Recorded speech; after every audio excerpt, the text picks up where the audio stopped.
সকাল 10টা। রোদ নিজের রুমে বসে আছে ঘাপটি মেরে। হেনা বেগম এসেছিল সকালে নাস্তার জন্য ডাকতে, কিন্তু রোদ শরীর খারাপের অজুহাত দিয়ে আর নিচে যায়নি। শুভ্র অনেক আগে অফিস চলে গেছে।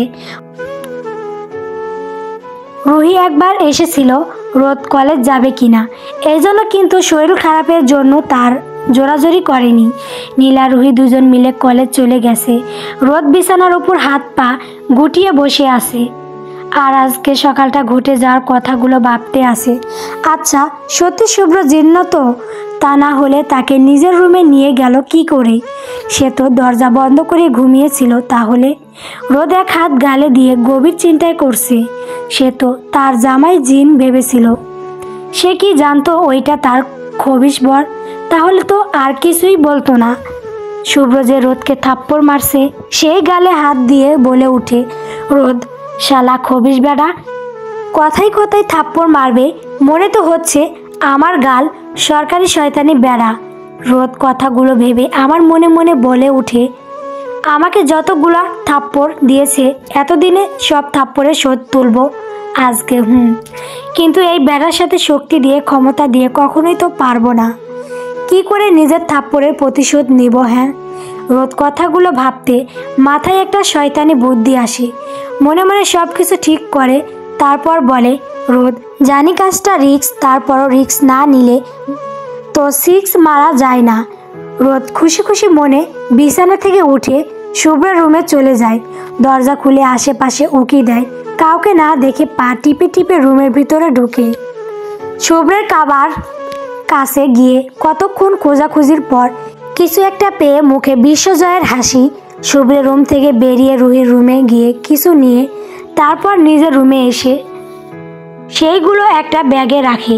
তারপর মিটি মিটি হেসে বলে উঠে, রোদ আজকে বুঝবা মনু, কত ধানে কত চাল। তোমাকে যদি নাকে দড়ি লাগিয়ে ঘোরাতে না পারি তাহলে আমি মিসেস রোদ না। বিকেল 5:30 রোদ সারাদিন রুম থেকে বের হয়নি। বলতে গেলে সেই যে একবার রুহি আর শুভ্রের রুমে গেছে সবাইকে লুকিয়ে, তারপর আর বের হয়নি। রুহিও কলেজ থেকে এসেছে অনেক আগেই। রোদের কাছে এসেছিল কয়েকবার, তারপর ছাদে চলে গেছে। অনেক দিন হয়ে গেছে রোমানের কোনো দেখা নেই। এখন আর চৌধুরী বাড়িতেও সেরকম আসে না। কয়েকবার দেখা হয়েছিল, তবে চোখাচোখি ছাড়া কিছুই হয়নি। রুহির নিজের ওপর নিজের বিরক্ত। কিছুদিন যাবৎ সে রোমানের কথা একটু বেশি ভাবছে। বলতে গেলে মনে পড়ছে বারবার, কেন রোমানের জন্য এমন হচ্ছে রুহি বুঝতে পারছে না। রুহির অস্থিরতা দিনকে দিন বেড়েই যাচ্ছে। অনেকটা সময় অতিবাহিত হয়ে গেছে। ছাদে এসেছে, চারদিকে অন্ধকার নেমে আসছে। চারদিকটা দেখতে ভালোই লাগছে। শুভ্রদের বাসায় আশেপাশে মানুষের সেরকম কোলাহল নেই, একেবারে নিরিবিলি বাসা। বাড়ির পেছনে অনেক বড় জঙ্গল, গাছপালা, পশু পাখি ডাক শোনা যায়। এই সব কিছু ভাবছিল রুহি ছাদের এক কোণে দাঁড়িয়ে। এমন সময় কেউ তার হাত ধরে শক্ত করে নিজের সাথে চেপে ধরে। ঘটনা এত দ্রুত হয়েছে যে রুহির বুঝতে কয়েক সেকেন্ড লেগেছে। রুহির সামনের দিকে তাকিয়ে অবাক হয়ে বড় বড় চোখ করে তাকিয়ে আছে রোমানের দিকে। রোমানের চোখ মুখ লাল দেখেই মনে হচ্ছে প্রচণ্ড রেগে আছে। রুহি কিছু সময় চুপ থেকে তারপর নিজেকে সারাতে সারাতে বলে, রুহি কি করছেন ভাইয়া, ছাড়ুন রোমান। রুহি কথায় আর শক্ত করে চেপে ধরে। রুহি ব্যস্ত কণ্ঠে বলে, রুহি ভাইয়া প্লিজ ছাড়ুন। রোমান রাগে দাঁতে দাঁত চেপে বলে, রোমান ছেলেটা কে ছিল? রুহি রোমানের কথায় ব্রো কুঁচকে তাকায়, তারপর বলে, রুহি মানে কোন ছেলে? রোমান গর্জে ওঠে, চিৎকার করে বলে, রোমান কলেজে যে ছেলে তোকে ফুল দিল ছেলেটাকে কে? রুহি। রোমানের এমন ধমকে কথা বলায় রুহি কেঁপে ওঠে। পরে নিজেকে সামলে তেতে উঠে বলে, রুহি আপনাকে কেন বলবো? রুহি এমন গা সারা কথায় রোমান রুহিকে আরও শক্ত করে চেপে ধরে, বলে, রোমান রাগ বাড়াস না। রুহি যা জিজ্ঞেস করছি চুপচাপ উত্তর দে। রুহি এতদিন পর কোথা থেকে উদয় হলেন হ্যাঁ, আর এসেই এই রকম ধমকাধমকি করছেন। আর আমি আপনার সব প্রশ্নের উত্তর দিতে বাধ্য নই। ছাড়ুন আমায়। রোমান, ছাড়বো না। আমি আগে উত্তর দে। রুহি রাগে গিয়ে বলে, রুহি, আমার বয়ফ্রেন্ড পেয়েছেন উত্তর। রুহির কথা শুনে রোমানের হাত আগলা হয়ে আসে। রুহি নিজেকে ছাড়িয়ে যেতে নেয়। এমন সময় রোমান পিছন থেকে বলে, রোমান, আমার ভালোবাসা কেন গ্রহণ করলে না? রুহি, আমার ভালোবাসায় কি কমতি ছিল? রুহি পা থেমে যায়। সে তো রেগে গিয়ে কথাগুলো বলেছিল, আর আজকে কলেজ থেকে ছেলেটা তাকে প্রপোজ করেছে। সে তো সাথে সাথে বারণ করে দিয়েছে। পরে ছেলেটা বলেছিল বন্ধু হিসেবে ফুলটা নিতে, সেই জন্য সে ফুল নিয়েছিল। রোমান এই তো দিন ধরে রুহিকে এগিয়ে যাওয়া, কোনো কথা না বলা, এর মধ্যে হুট করে এসে এই সব বিষয় জিজ্ঞেস করে ধমকাধমকি করাতে রুহি রেগে বলেছে ছেলেটা তার বয়ফ্রেন্ড। রোমানের চোখে কোণে পানি। রোমান আর কোনো কিছু না বলে রুহির পাশ কাটিয়ে চলে যায়। রুহি কিছু বলতে গিয়েও বলতে পারে না। রুহি মনে মনে বলে, রুহি, আচ্ছা আমি আপনার বেশি কিছু করে ফেলিনি তো? সন্ধ্যা হওয়াতে রুহিও নেমে যায় ছাদ থেকে। রাত 10:30। নীলা এক হাতে ফোন নিয়ে রাগে ফুঁসতে আসে। কিছুদিন ধরে একটা লোক ফোন দিয়ে বলে, চলো বাঁশবাগানে যাই। নীলা ভালোভাবে জিজ্ঞেস করেছে, কে আপনি, চিনেন কি না? নাম্বার কোথায় পেয়েছেন? লোকটা সে সবরে কোনো উত্তর না দিয়ে শুধু বলছে, চলো বাঁশবাগানে যাই। কতগুলো নাম্বার ব্লক করছে, কিন্তু নতুন নতুন নাম্বার দিয়ে কল দিচ্ছে বারবার। আবার কল আসে নতুন নাম্বার থেকে। নীলা দৌড়ে রান্নাঘর থেকে একটা স্টিল গাবলা আর চামচ আনে। আস্তে করে ফোন রিসিভ করে নিচে রেখে চামচ দিয়ে ইচ্ছে মতো বাড়ি দিতে থাকে। চারদিক শব্দ কান ফেটে যাচ্ছে। নীলার আগে বাড়ি দেয় আর বলে, নীলা, শালা বাপ দাদা 14 গোষ্ঠীর নাম ভুলে যাবি, আর মেয়েদের রং নাম্বারে কল দিয়ে ডিস্টার্ব করবি, হ্যাঁ? অন্যদিকে নিলয় কানে হাত দিয়ে লাফাচ্ছে। নিলয় এতদিন ধরে নিলয় রং নাম্বারে ডিস্টার্ব করে যাচ্ছিল। আজ প্রতিদিনের মতো কানে হেডফোন লাগিয়ে নীলা কল দেয়। কিছুক্ষণ পর কল রিসিভ হতেই অপর পাশ থেকে তীব্র গতিতে শব্দ আসে। কেউ মনে হচ্ছে ঢোল বাজাচ্ছে। নিলয় যে কান থেকে হেডফোন খুলবে সেটাও খেয়াল নেই। সে কান চেপে ধরে চিৎকার করছে। নিলয়ের চিৎকারে নিলয়ের মা নিলয়ের রুমে আর সামনে এসে দরজা ধাক্কাতে থাকেন। মীরা বেগম বাইরে থেকে চিৎকার করছে। মীরা বেগমের চিৎকারে নিলয়ের হুঁশ আসে। কান থেকে হেডফোন সরিয়ে নিজেকে তাড়াতাড়ি স্বাভাবিক করে নেয়। তা না হলে মীরা বেগম সত্যিটা জানতে পারলে ঝাড়ুর বাড়ি একটাও নিচে পড়বে না, সব নিলয়ের পিঠে পড়বে। মীরা বেগম দরজা বাহির থেকে বলে, মীরা, এত রাতে গাধার মতো চিৎকার করছিস কেন? নিলয় দরজা না খুলেই ভেতর থেকে বলে উঠে, নিলয়, কী সব বলছো মম? আমি তো গান গাইতেছিলাম। মীরা বেগম রাগে তেতে উঠে বলেন, মীরা বেগম, এই গাধার বাচ্চা গাধা, এইভাবে চিৎকার করে কেউ গান গায়, হ্যাঁ? নিলয়, ওহ মম, এটা নতুন গান, ওকে, এই গান এইভাবে গাইতে হয়, তোমরা বুঝবে না, এইসব যাও এখান থেকে। মীরা বেগম, আমি যাচ্ছি, তবে আবার যদি চিৎকার শুনি তোর, তাহলে কিন্তু খবর আছে, বলে দিলাম। মীরা বেগম কথাগুলো বলেই চলে যায়। নিলয় বুকে থুতু দিয়ে দরজার সামনে থেকে এসে বিছানার ওপর বসে। আল্লাহ আজকে আম্মুর হাত থেকে জোর বাঁচান বেঁচেছে। রাত 11টা। ক্লান্ত শরীর নিয়ে বাড়িতে ঢুকে শুভ্র। রুমের দরজা খুলে রুমে পা রাখতে মনে হয় কেউ হয়তো রুমে আসে। আশেপাশে চোখ বুলায়, কাউকে না দেখে ওয়াশরুমে ঢুকে যায়। শাওয়ার নিয়ে ওয়াশরুম থেকে বের হয়। বইয়ের কথা মনে আসতেই শুভ্র রুম থেকে বের হয়ে যায়। শুভ্রকে রুম থেকে বের হতে দেখে রোদ মনে মনে শয়তানে হাসি দেয়। তার প্ল্যান মতোই সব হচ্ছে। রোদ দৌড়ে গিয়ে শুভ্রের ওয়াশরুমে গিয়ে চেঞ্জ করে। শুভ্রের সাদা শার্ট পরে, সাথে শুভ্রের ট্রাউজার যা পা থেকে অনেকটা নিচে, আর শুভ্রের শার্টের ভেতরে রোদের মতো আর 3-4 জন ঢুকতে পারবে। রোদ কোনো রকম নিজেকে সামলে হাঁটছে। আয়নার সামনে দাঁড়িয়ে নিজেকে নিজে দেখে বলে উঠে, রোদ, চেয়েছিলাম শহরে মডার্ন মেয়ে সেজে জামাইকে পাগল করতে, এখন দেখি লাগছে পাশের বাড়ির সকিনা। রোদ কথাগুলো বলে চোখ মুখ ছোট ছোট করে ফেলে। পাশে ব্যাগ থেকে লাল টকটকে লিপস্টিক বের করে ঠোঁটে লাগায়। শুভ্রের ব্যবহার করা পারফিউম নিজের গায়ে মাখে। চোখ হালকা করে কাজল দিয়ে চুলগুলো ছেড়ে দেয়। নিজেকে আয়না দেখে অবাক হয়ে বলে, রোদ, বাহ রোদ, আজ তো তোকে সেই সুন্দর লাগছে। ইস, রোদ ব্যাগ থেকে গোলাপ ফুলের পাপড়ি বের করে শুভ্রের বিছানায় ছিটিয়ে দেয়।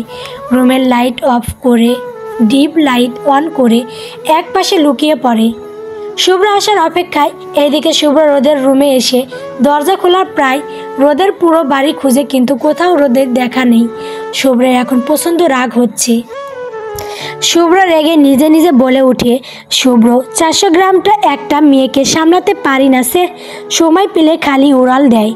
একটা বার শুধু ধরতে পারি, তারপর দেখবি এই শুভ্র চৌধুরী কী জিনিস। শুভ্র কি যেন মনে করে নিজের রুমের দিকে যায়। রুমে ঢুকে অবাক হয়।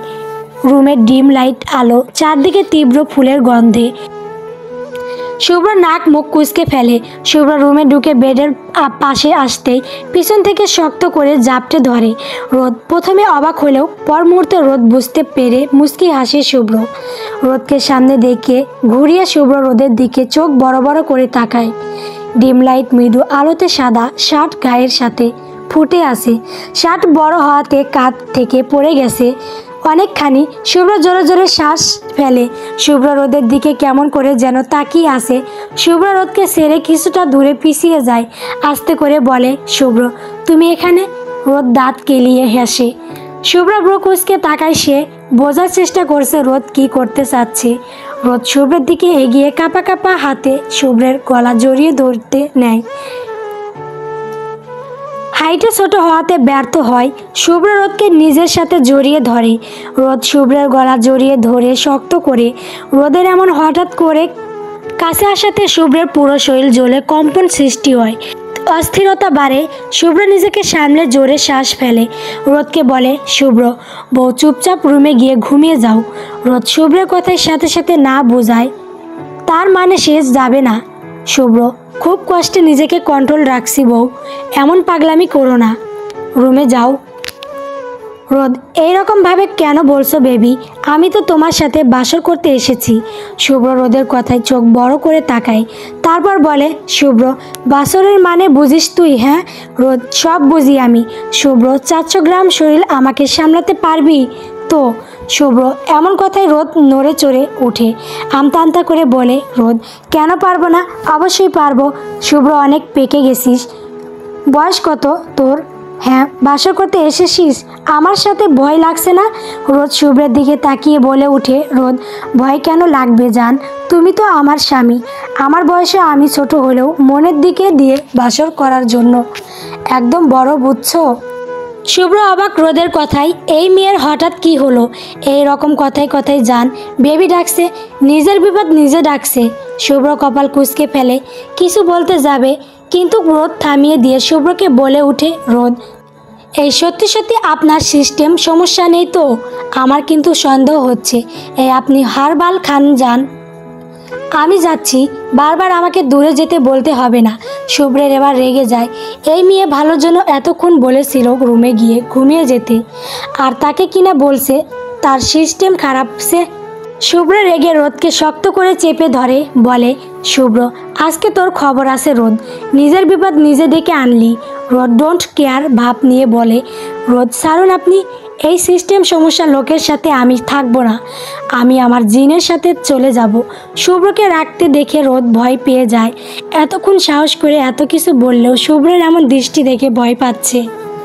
রোদ নিজেকে স্বাভাবিক করতে মনে মনে বলে, রোদ রিল্যাক্স, রোদ তোকে তোর প্রতিশোধ নিতেই হবে এই খাটাসের কাছ থেকে, তাই নিজের নাটক চালিয়ে যা। রোদ শুভ্রের গলা জড়িয়ে গালে শব্দ করে চুমু খেয়ে বলে, রোদ, ইস কত কিউট আমার জামাই, দেখলেই খেয়ে ফেলতে ইচ্ছে করে। জামাই তুমি এত হট কেন গো? রোদের এমন পাগলামিতে যেন শুভ্রের অস্থিরতা আরও বাড়ে। জোরে জোরে শ্বাস ফেলে। নিজেকে কতক্ষণ আটকে রাখতে পারবে জানা নেই তার। ছন্নছাড়া মনে হচ্ছে নিজেকে। শুভ্র রোদকে জড়িয়ে ধরে নেশালো কণ্ঠে বলে উঠে, শুভ্র বউ, এমন পাগলামি করিস না, বড্ড কষ্ট হচ্ছে জান। রোদ শুভ্রের এমন কথায় মিষ্টি মিষ্টি হাসে। প্ল্যান কাজ করছে। রোদ শুভ্রের আরেক গালে ডিবলি চুমু খেয়ে শুভ্রের দিকে তাকিয়ে বলে, রোদ সব কথা কি এইখানেই বলবে জান? শুভ্র রোদের এমন কথায় আরও নিজেকে সামলাতে পারে না। রোদকে নিয়ে একরকম বিছানার উপর পড়ে যায়। রোদকে শক্ত করে নিজের বুকের উপর চেপে ধরে। শুভ্রের হাত ছন্ন ছাড়া রোদের কেমন ঘোর লেগে যাচ্ছে। শুভ্রকে দেখে মনে হচ্ছে এত বছরে জমিয়ে রাখা সব ভালোবাসা রোদকে দিবে। শুভ্র রোদের হাত দিতেই রোদ আতঙ্কে ওঠে। মনে পড়ে যায় নিজের প্ল্যানের কথা। শুভ্রের হাত সরিয়ে দিয়ে নিজেকে সারাতে নেয়।